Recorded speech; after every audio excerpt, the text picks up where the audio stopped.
tú eres un gran storyteller. El problema es que todavía no lo sabes.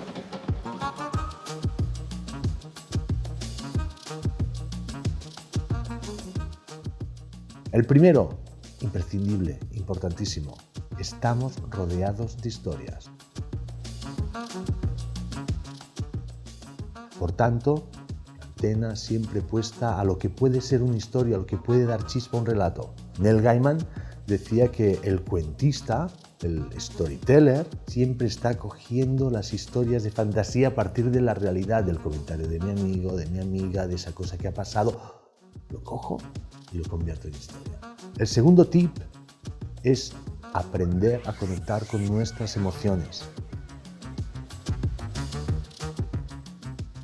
El gran poder de un relato es conectar con las emociones de los otros. Ese abismo que nos separa entre nosotros es recorrido a través de la conexión emocional de las historias. Si sabes conectar con tus propias emociones, sabrás conectar con las emociones de los demás. El tercer tip, importantísimo, encuentra tu héroe. Todos necesitamos encontrar nuestros héroes, nuestras heroínas de las historias que vamos a contar. Puede ser un señor, una señora, pero puede ser un botón, puede ser un pez, puede ser el producto, puede ser el consumidor. Da igual, ¿quién es tu héroe? Encuéntralo, cuádralo y hazlo caminar por la estructura de una historia. Justo ahí viene el cuarto tip. Acostúmbrate a pensar de manera sencilla esta estructura. Introducción, nudo, desenlace. Emma Coates, guionista de Pixar, una crack, decía que debíamos pensar de esta manera. Érase una vez, todos los días, hasta que un día.